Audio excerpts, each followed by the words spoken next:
प्रिय दर्शकों, आप सभी का नमस्कार, कोट कोट प्रणाम, लाख लाख बधाई के साथ आज हमारा जो टॉपिक शुरू होने जा रहा है क्लास 10 विज्ञान यूपी बोर्ड अम्ल क्षारक मनोहर चैप्टर के जो रासायनिक सूत्र हैं उनके बारे में है और उनके नाम, व्यापारिक नाम। तो इसको हम जरूर जानेंगे क्योंकि ये हमारे चैप्टर में है और सारे सूत्रों को पहले जानना जरूरी होता है ताकि बीच बीच में आए तो हमको लिखने में और समझने में किसी भी तरह की दिक्कत नहीं होती है।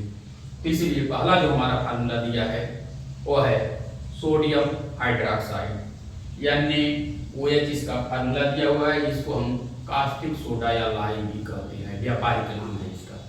और दूसरा नंबर पर दिया है सोडियम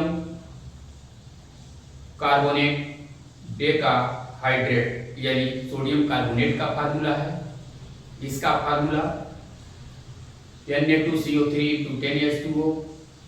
इसका व्यापारिक नाम है वाशिंग सोडा। और तीसरा नंबर पर है, ये जो दूसरा नंबर का है सोडियम कार्बोनेट, सिंपली कहते हैं। कभी कभी एग्जाम में पूछता है कि हमारा वाशिंग सोडा का फार्मूला क्या है, तब पूरा यदि फार्मूला है × 10H2O तभी सही है, अन्यथा गलत। यदि केवल सोडियम कार्बोनेट का भी पूछ दे कि शुद्ध फार्मूला क्या है, ये 10H2O रहना जरूरी होता है इस फार्मूले को, क्योंकि एक बार एग्जाम में पूछा था, मैं एग्जाम देने गया था तो इसलिए आप लोगों को बता रहे हैं। यानी ये पूरा 10H2O रहना चाहिए, जनरली इसको सोडियम कार्बोनेट साटने में कहते हैं।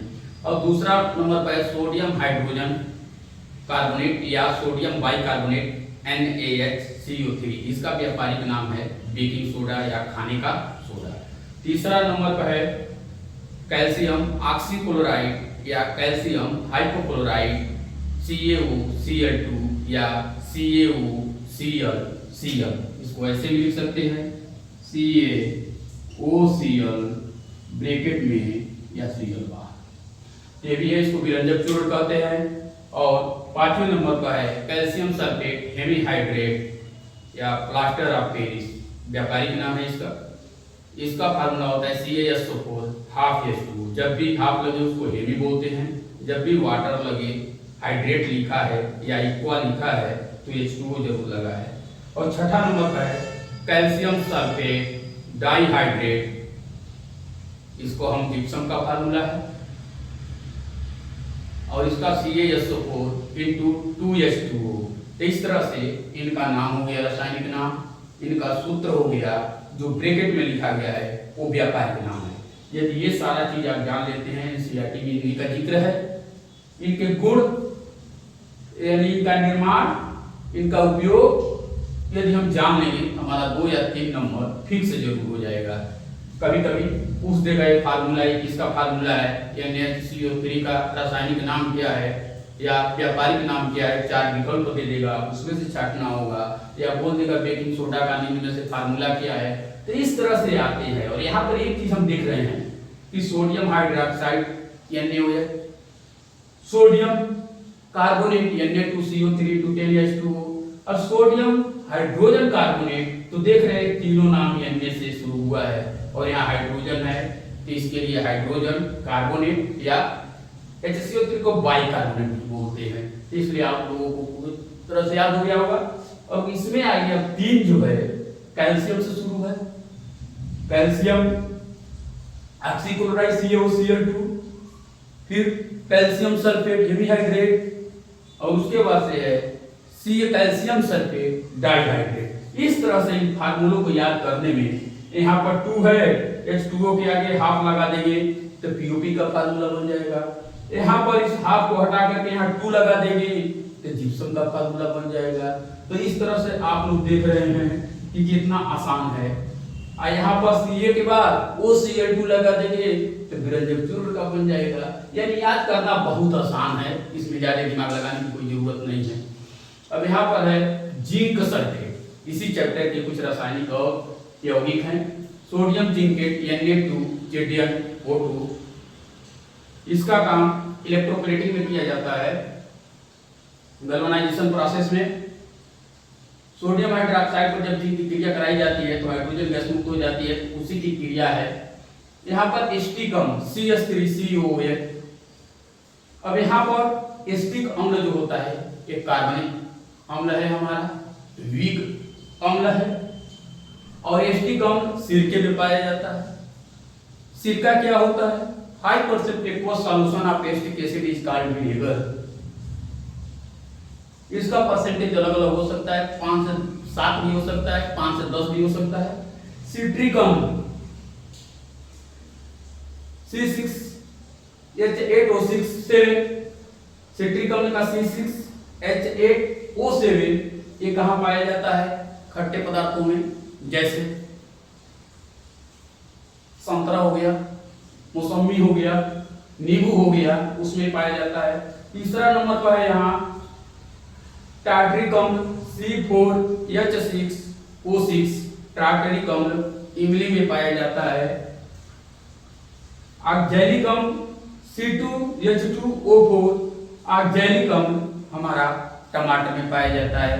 हम लोग इमली भी खाते हैं, नींबू संतरा भी खाते हैं और टमाटर भी खाते हैं, तो आप समझ सकते हैं जो पदार्थ आप खाते हैं उसमें भी एसिड पाया जाता है।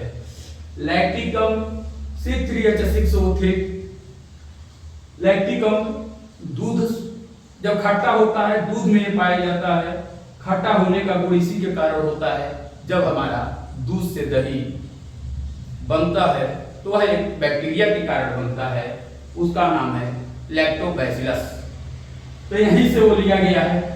फार्मिक अम्ल HCOOH यानी HCOOH फार्मिक अम्ल का रासायनिक नाम मेथनोइक अम्ल भी होता है। IUPAC नाम, ये जनरल नाम है। अब इसका कहाँ कहाँ पाया जाता है? चींटी का डंक, चींटी जब हम लोगों को काटती है, या ये बिच्छू जब हम लोगों को डंक मारता है, जो हम लोगों के अंदर जलन पैदा होती है, या हाड़ी हो गई, बहुत सारे मधुमक्खी हो गई, तो सबके पास एक डंक होता है। उसके थ्रू हमारे शरीर में इंजेक्ट कराते हैं, और इंजेक्ट जैसे ही होता है तो हमारे अंदर कुछ टाइम के बाद जलन पैदा होने लगता है। और एक प्लांट होता है नेटल का डंक, यानी नेटल एक जंगली पौधा है, उसके अंदर भी ये पाया जाता है। जैसे ही हमारे टच में आएगा उसके द्वारा हमारे अंदर इंजेक्ट हो जाएगा, नुकीले कांटे जैसा होता है और जलन पैदा हो जाती है। तो इस प्रकार से हमने देखा कि यहाँ पर ये जितने हैं एस्टिक अम्ल से लेकर फार्मिक अम्ल तक सब में CH और O लगा है, CHO यानी सब कार्बनिक अम्ल हैं और एक अकार्बनिक है। तो यहाँ पर आप लोगों ने देखा कि ये कार्बनिक अम्ल, यदि अम्ल का उदाहरण आता है तो ये कोई भी आप उदाहरण लिख सकते हैं, कम से कम आपके बुक में 20 से ज्यादा है। अब यहाँ पर आप लोगों को मैं पिछले चैप्टर में जो पढ़ाया था तो उसमें कुछ एसिड आए हुए थे, इस चैप्टर में भी एसिड बेस आए हुए हैं, तो उनके बारे में मैं यहाँ रासायनिक सूत्र लिख रहे हैं। इसका रासायनिक फार्मूला, रासायनिक नाम आप लोगों को लिख करके हमको बताना होगा। पहला नंबर पे HCl H2SO4 NaOH HNO3 CaCO3 CaO COH का होल ट्वाइस MgOH का होल ट्वाइस NH4OH ये OH। तो ये सभी का आप लोग, हमको इसमें कुछ एसिड भी है कुछ बेस भी है, इनका रासायनिक नाम जरूर आप लोग लिख लीजिएगा काफी से। तो आप सभी को मेरी तरफ से धन्यवाद। यदि मेरी वीडियो बहुत अच्छी लगी हो तो ये मेरा सौभाग्य है। आप सभी को फिर एक बार धन्यवाद। जय जय भारत।